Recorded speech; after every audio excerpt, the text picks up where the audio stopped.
Bismillahirrahmanirrahim. Assalamualaikum warahmatullahi wabarakatuh. Waalaikumsalam warahmatullahi wabarakatuh. Bismillah walhamdulillah. Wassalatu wassalamu ala Rasulillah Sayyidina Muhammadin wa ala alihi wa sahbihi ajma'in, amma ba'd. Para qari'in dan qari'at dari Quran di mana saja Anda berada, terutama yang berada di Masjid Al-Huda yang senantiasa memperoleh rahmatnya Allah dan dirindukan oleh surganya Allah Subhanahu wa ta'ala. Di dalam hal ini kita bersyukur kepada Allah Subhanahu wa ta'ala masih diberi kesempatan baik diri kami untuk menyampaikan sebagian ilmu yang telah diberikan oleh para ustaz, para kiai, bil khusus Kiai Jamal Budi Al-Maghfirah, Kiai Haji Basri Alwi, Kiai Haji Nawawi Muhammad, Kiai Ali Muhammad, demikian pula Kiai Abdul Karim Sedayu yang telah memberikan keilmuannya kepada kami. Karena itulah Rasulullah SAW bersabda, khairukum man ta'allama al-Qur'an wa 'allama. Sebaik-baik kamu adalah orang yang mau mempelajari, mengkaji tentang ilmu tajwid, ilmu qiraat al-Qur'an, ilmu membaca Al-Qur'an, ilmu menghafal Al-Qur'an, ilmu menerjemahkan serta mengamalkan Al-Qur'an dalam kehidupan sehari-hari. Dan diutamakan pula apabila kita mempunyai suatu ilmu, wa'allamahu, maka ajarkanlah. Karena itulah Rasulullah SAW dalam sabdanya, baligh anni walau ayat, walaupun satu ayat yang kamu punya, sampaikanlah. Karena hal yang demikian, ilmu itu akan berkembang, ilmu itu akan bermanfaat bagi yang menyampaikan ilmu itu sendiri maupun bagi mereka yang mengkaji, mempelajari suatu ilmu, khususnya adalah ilmu tajwid. Karena seorang ulama yang mempunyai kitab Jazariyah yang dikarang oleh Abil Khair Syamsuddin Muhammad ibnu Muhammad Al-Jazirah, mereka telah mengajarkan kepada para santri-santrinya, para ulama-ulama Quran, sampai dengan saat ini dapat kita renungkan apa yang telah disampaikan oleh beliau. Wal akhdhu bit tajwidi hammul lazim man lam yujawwidil Qur'ana afid, yang artinya menggunakan atau mengamalkan ilmu tajwid merupakan kewajiban yang pasti, yaitu fardu ain. Barang siapa yang tidak memperbaiki bacaan Al-Qur'anul Karim, maka ia berdosa. Karena bahwasanya Allah Subhanahu wa ta'ala menurunkan Al-Qur'an tentunya dengan ilmu tajwid. Demikianlah yang sampai kepada kita adalah dari Allah Subhanahu wa ta'ala, tentu secara mutawatir. Para qari'in dan qari'at, para talil Quran yang dirahmati oleh Allah Subhanahu wa ta'ala, agar terbuka pintu langit dan diturunkan ilmu-ilmu dari langit oleh Allah Subhanahu wa ta'ala. Marilah kita bersama-sama bermunajat kepada Allah agar semua hajat kita, keinginan kita di dalam menyempurnakan bacaan Al-Qur'anul Karim dengan baik dan benar, mudah-mudahan diberikan kelancaran oleh Allah. Marilah kita sama-sama berdoa. A'udzubillahi minasyaitonir rajim. Bismillahirrahmanirrahim. Raditu billahi rabba wa bil Islam dina wa bi Muhammadin nabiyya wa rasula ya arhamar rahimin. Alhamdulillah kita dapat membuka setiap awal kita menuntut ilmu. Karena itulah merupakan kemudahan-kemudahan yang Allah berikan kepada hamba-Nya. Sebelum kita ini melakukan suatu perbuatan, maka hendaknya diawali dengan berdoa. Adapun kajian kita di dalam mempelajari ilmu tajwid sebagai lanjutan apa yang telah kami sampaikan beberapa pertemuan yang lalu, yaitu tentang waqaf wal ibtida, alamat waqaf. Nah, sekarang kita bersama-sama mempelajari ilmu tajwid, di mana di dalamnya itu ada 8 pokok hukum. Inilah yang menjadi pedoman oleh para dewan hakim, para pakar-pakar Al-Quranul Karim di dalam suatu event musabaqah tilawatil Quran, atau memberikan pembelajaran tata cara membaca Al-Quran dengan tartil wa tahsin, membaca Al-Quran secara binawar maupun bil ghaib, artinya dengan menghafal Al-Quranul Karim. Maka harus memasukkan ilmu tajwid itu dengan sebaik-baiknya, karena kita ketahui bersama bahwa membaca Al-Quran itu harus dengan bertajwid dan hukumnya adalah wajib ain. Hukum-hukum di dalam ilmu tajwid ada 8 pokok. Yang pertama adalah hukum makharijul huruf.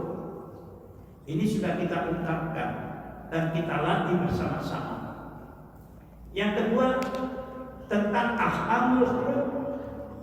Hari ini kita akan memulai untuk menyampaikan apa yang ada di dalam ahkamul huruf, yang di dalamnya ada 6 bab yang akan dijelaskan. Tentu tidak semuanya akan kami sampaikan pada pertemuan kali ini.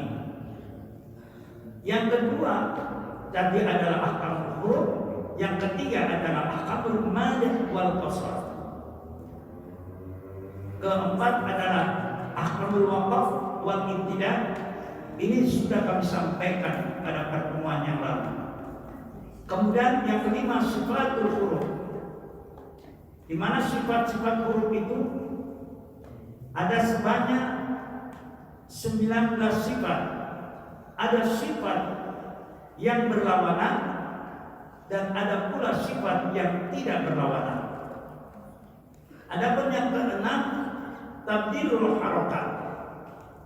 Sudah kami sampaikan simbol-simbol harakat dan tata cara membaca dengan sebaik-baiknya pada pertemuan yang lalu. Yang ketujuh, yaitu tabdilul kalimat, tartibul kalimat wal lafaz. Tartib artinya secara tertib membaca Al-Quran.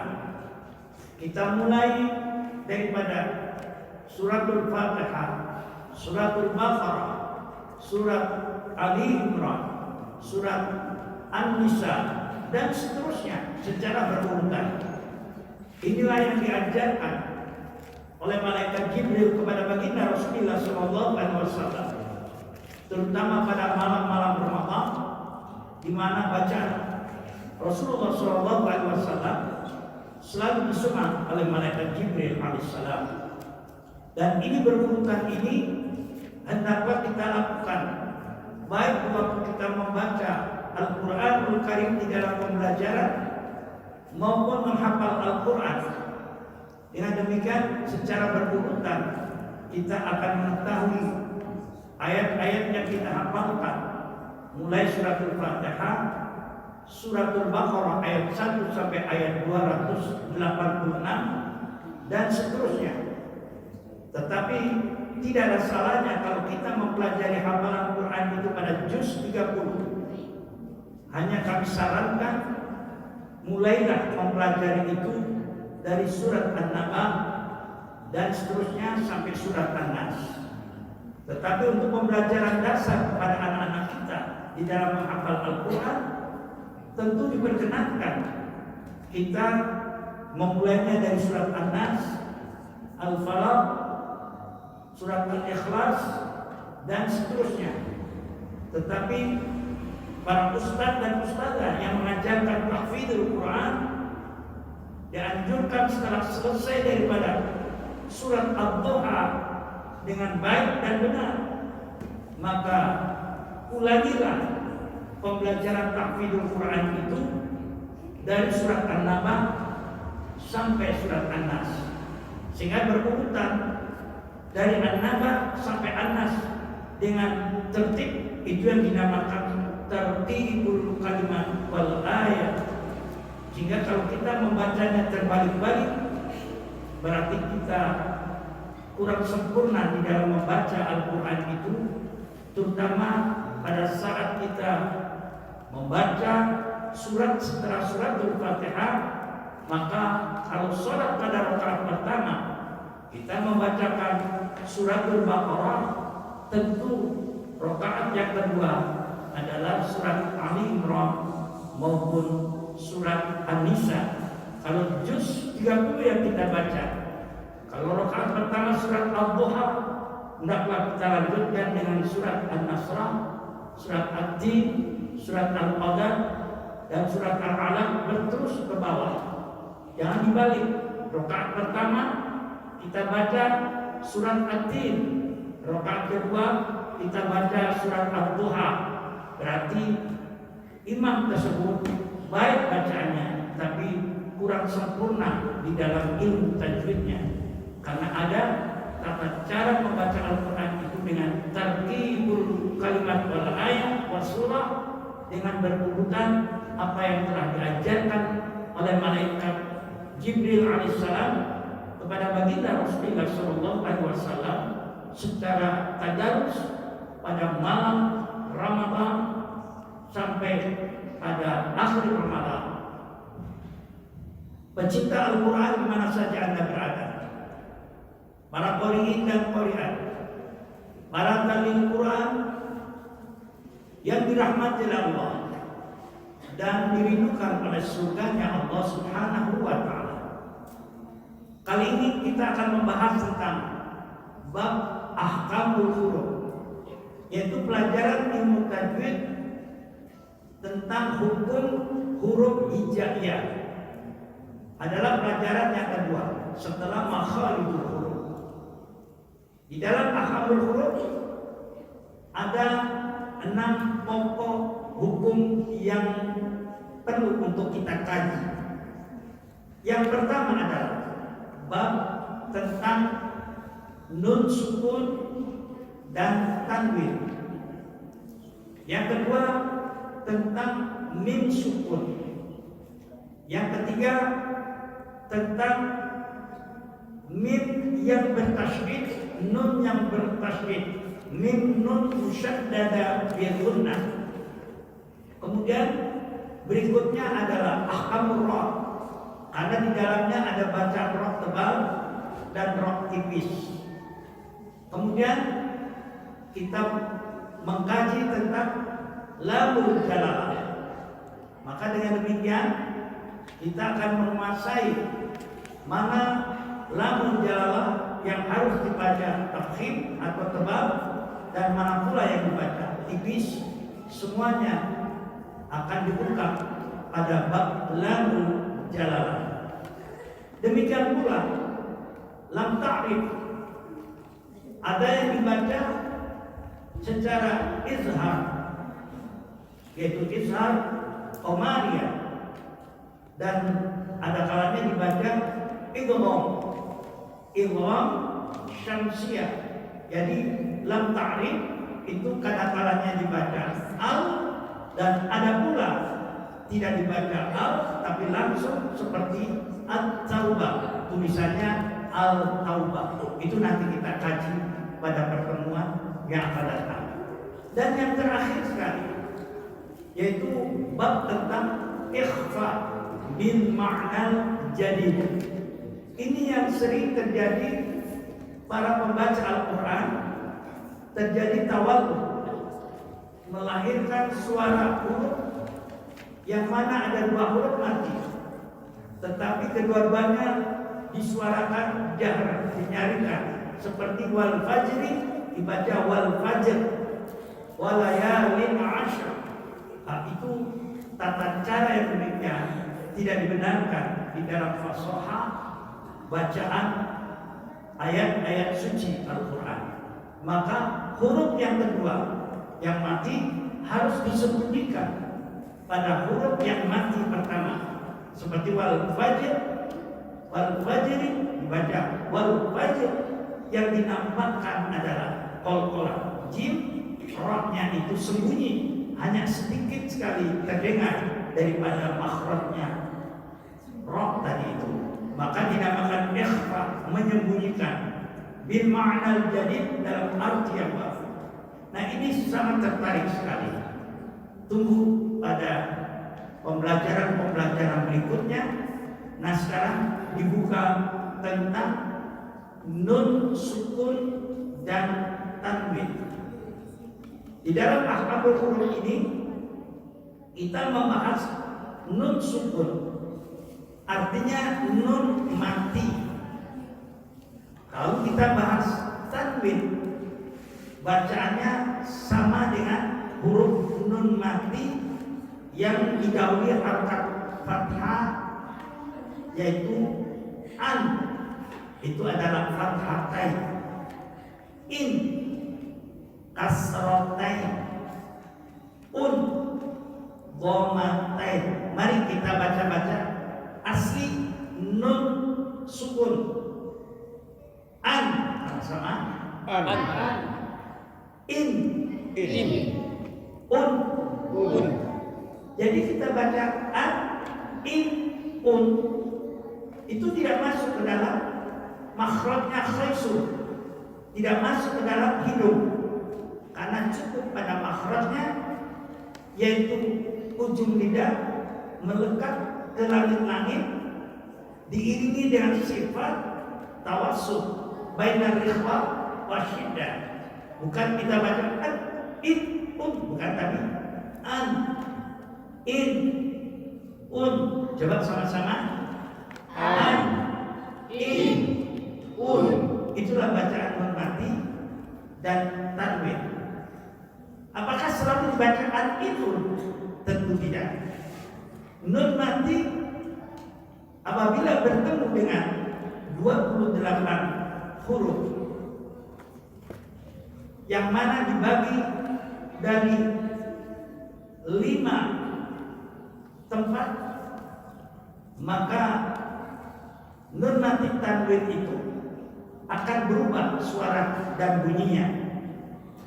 Adapun nun mati bertemu dengan huruf halqiyah, maka nun mati itu tidak bisa dileburkan, tidak bisa dimasukkan, tidak bisa disembunyikan, yaitu diikhfakan.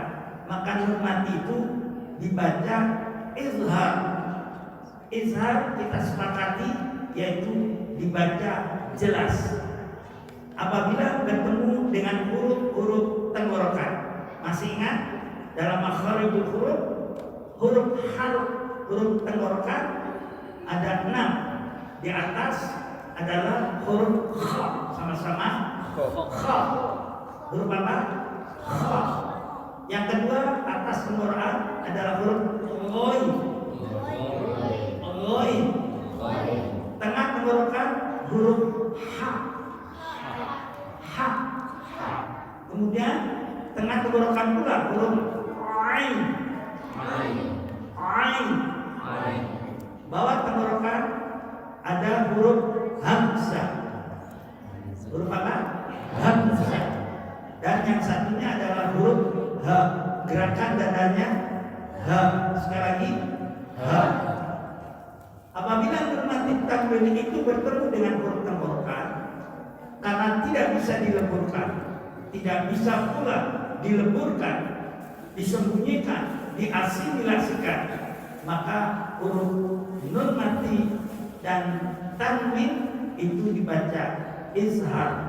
Nah, izhar ini dinamakan izhar halqi, dibaca jelas di permukaan tenggorokan.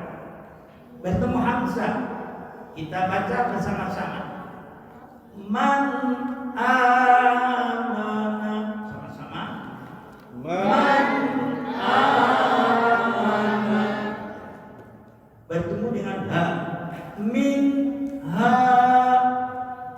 Min ha. Kemudian kalau bertemu dengan ain, an'amta, an'amta. Bertemu dengan ha, min hamid, min hamid. Huruf kha, man khafa. Coba. Man khafa. Bertemu dengan ghain, min ghillin, min ghillin. Nah, sekarang kita bisa melihat pada halaman 48 dan 49 pada buku yang kami berikan kepada Anda semuanya, terutama yang di rumah, maka bisa dilihat pada halaman 48 dan 49. Semua normatif tanwin sudah ada di sini, tapi kita membahas tentang izhar saja pada huruf hamzah. Kita mengucapkan huruf hamzahnya lebih dulu. A, I, U, Ba, sama-sama. A, I, U, Ba. Nah, sekarang nun mati yang bertemu hamzah. U, an, ani, a, na, minal, mu, ni, ma, i, an, ani, a. Sama-sama. U, an, ani, a, na, minal, mu, ni, ma, i, an, ani, a. Coba diulangi lagi, ambil nafas sama-sama. Iya. An, ani, a, na, minal, mu, ni, ma, i, an, ani, a. Nah, sekarang nun mati maupun tanwin bertemu dengan huruf H, ya. Bisa kita lihat huruf H. Kita coba mengucapkan makhrajnya H lebih dahulu. Ha, hi, hu, bah. Ha, hi, hu, bah. Nah, perhatikan. Hu, an, hani, ha, na, minal, mu, ni, ma, hi, an, hani, ha. Sama-sama. Hu, an, hani, ha, na, minal, mu, ni, ma, hi, an, hani, ha. Coba diulangi lagi bersama-sama, ambil nafas dulu. Iya. Hu, an, hani, ha, na, minal, mu, ni, ma, hi, an, hani, ha. Kemudian nun mati tanwin bertemu dengan kha. Coba kita baca makhrajnya huruf kha di atas tenggorokan. Kha, khi, khu, bah. Kha, khi, khu, bah. Nah, kita terapkan latihannya. Khu, khan, khani, khakh, na, minal, mukh, ni, ma, khi, khan, khani, kha. Sama-sama. Khu, khan, khani, khakh, na, minal, mukh, ni, ma, khi, khan, khani, kha.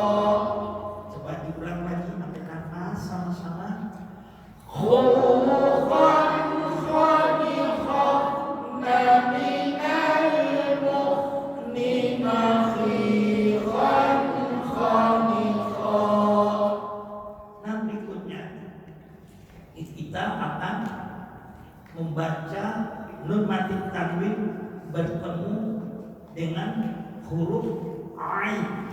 Coba kita baca makhrajnya ain. Ai'uba, sama-sama. Ai'uba. Mari kita latih nun mati tanwin itu dalam bacaan yang membantu mizan kita ya.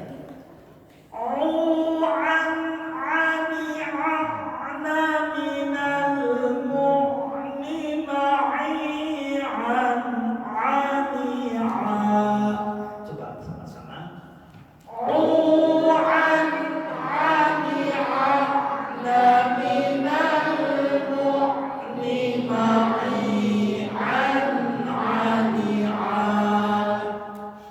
Coba diulang lagi, ambil nafas. Iya.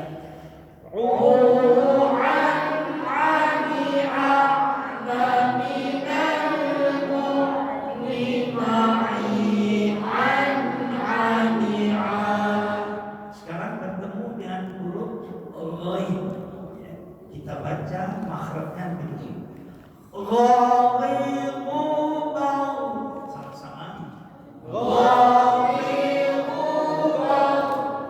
Kita serahkan dalam bacaan dengan mizan yang tepat.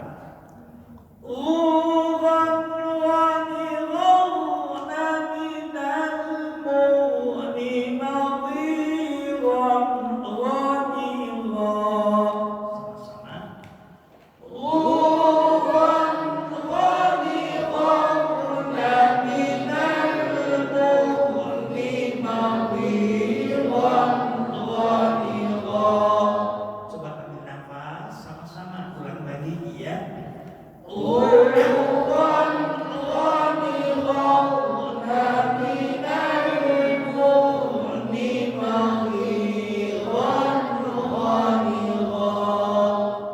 Nah sekarang tinggal satu huruf tenggorokan yang belum kita baca adalah huruf H.